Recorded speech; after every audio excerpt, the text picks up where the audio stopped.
Chapter 12 of The Breadwinner. Parvana stayed home for a few days. She went out to get water, and she and Noria took the little ones out into the sunshine, but beyond that, she wanted to be with her family. I need a break, she told her mother. I don't want to see anything ugly for a little while. Mother and Mrs. Weir had heard about the events at the stadium from other women's groups members.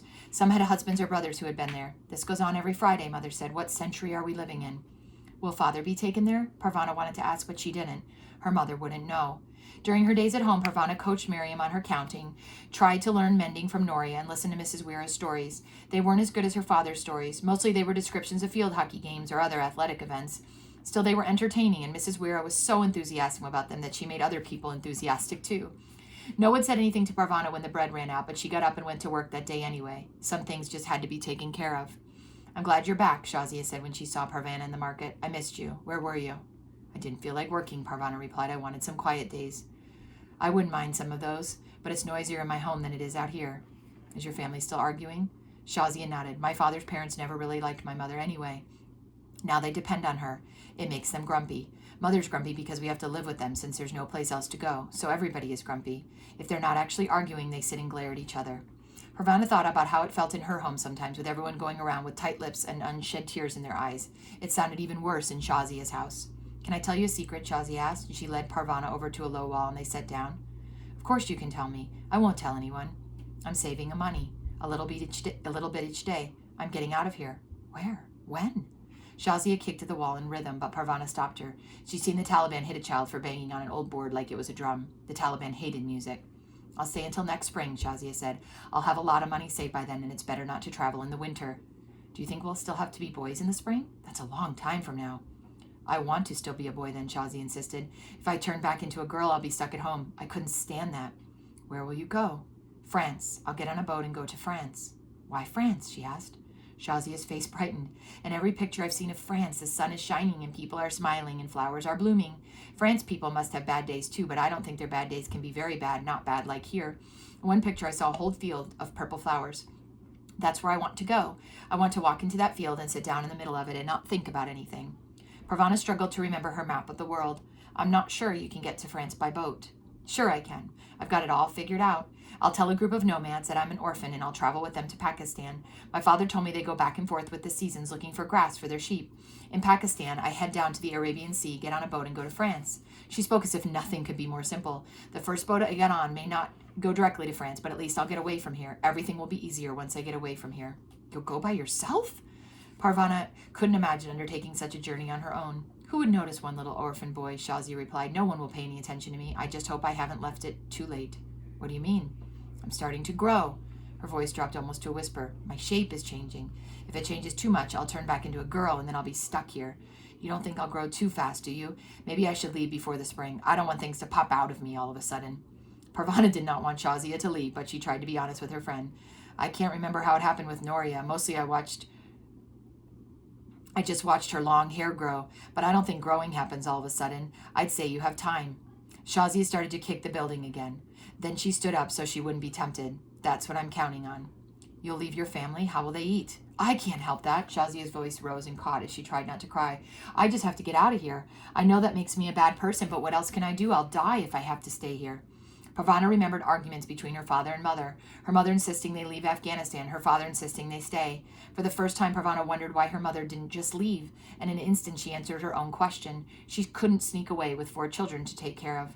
I just want to be an ordinary kid again, Parvana said. I want to sit in the classroom and go home and eat food someone else has worked for. I want my father to be around. I just want a normal, boring life. I don't think I could ever sit in a classroom again, Shazia said, not after all this. She adjusted her tray of cigarettes. You'll keep my secret? Parvana nodded. Do you want to come with me? Shazia asked. We could look after each other. I don't know. She could leave Afghanistan, but could she leave her family? She didn't think so. I have a secret too, she said, and she reached into her pocket and pulled out the little gift she'd received from the woman at the window. She told Shazia where they had come from. Wow, Shazia said, that's a real mystery. I wonder who she could be. Maybe she's a princess. Maybe we can save her, Parvana said. She saw herself climbing up the wall, smashing the painted window over with her bare fist and helping the princess down to the ground. The princess would be wearing silken jewels, and Parvana would swing her up onto the back of a fast horse, and they'd ride through Kabul in a cloud of dust. I'll need a fast horse, she said. How about one of those? Shazia pointed to a herd of long-haired sheep snuffing through the garbage on the ground of the market. Parvana laughed. and the girls went back to work. At her mother's suggestion, Parvana had bought a few pounds of dried fruit and nuts. Nori and Miriam had put them into smaller bags, enough for a snack for one person. Parvana sold these from her blanket and her tray. In the afternoon, she and Shazia wandered around the market looking for customers. Sometimes they went to the bus depot, but they had a lot of competition there. Many boys were trying to sell things. They could run right up to someone and stand in the person's way, saying, "Buy my gum, buy my fruit, buy my cigarettes." Parvana and Shazia were too shy for that. They preferred to wait for customers to notice them. Parvana was tired. She wanted to sit in a classroom and be bored by a geography lesson. She wanted to be with her friends and talk about homework and games and what to do on school holidays. She didn't want to know any more about death or blood or pain. The marketplace ceased to be interesting. She no longer laughed when a man got into an argument with a stubborn donkey. She was no longer interested in the snippets of conversation she heard from people strolling by. Everywhere, there were people who were hungry and sick. Women in burqas sat on the pavement and begged, and their babies stretched across their laps. And there was no end to it. This wasn't a summer vacation that could end and life would get back to normal. This was normal, and Parvana was tired of it. Summer had come to Kabul. Flowers pushed up out of the ground, not caring about the Taliban or landmines, and actually bloomed just as they did in peacetime. Parvana's home with its little window grew very hot during the long June days, and the little ones were cranky at night with the heat. Even Miriam lost her good humor and whined along with the two youngest children. Parvana was glad to be able to leave in the morning. Summer brought fruit into Kabul to the fertile valleys, those that had not been bombed into extinction. Parvana brought treats home for her family on the days she made a bit more money. They had peaches one week and plums the next. The clear mountain passes brought traders from all over Afghanistan into Kabul.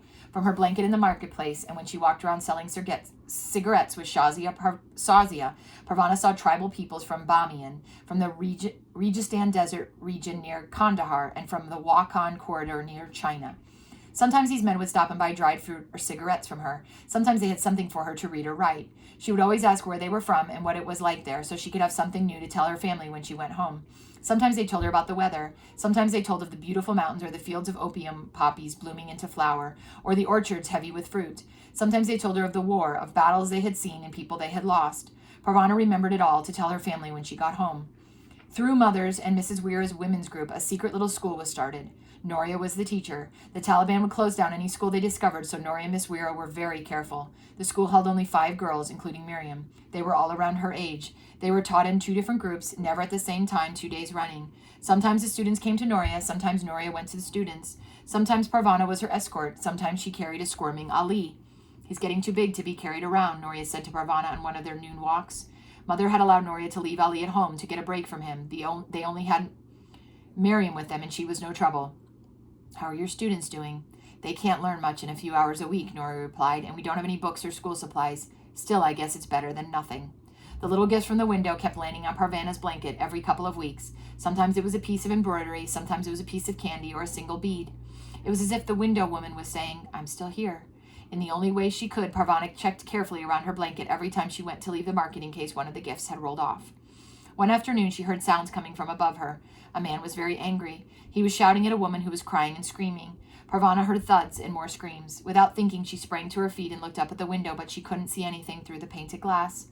"What goes on in a man's house is his own business," a voice behind her said. She spun around to see a man holding out an envelope. "Forget about that and turn your mind to your own business. I have a letter for you to read." She was planning to tell her family about the whole incident that night, but she didn't get the chance. Instead, her family had something to tell her. "You'll never guess," her mother said. "Noria's getting married." And that's the end of chapter 12 of The Breadwinner.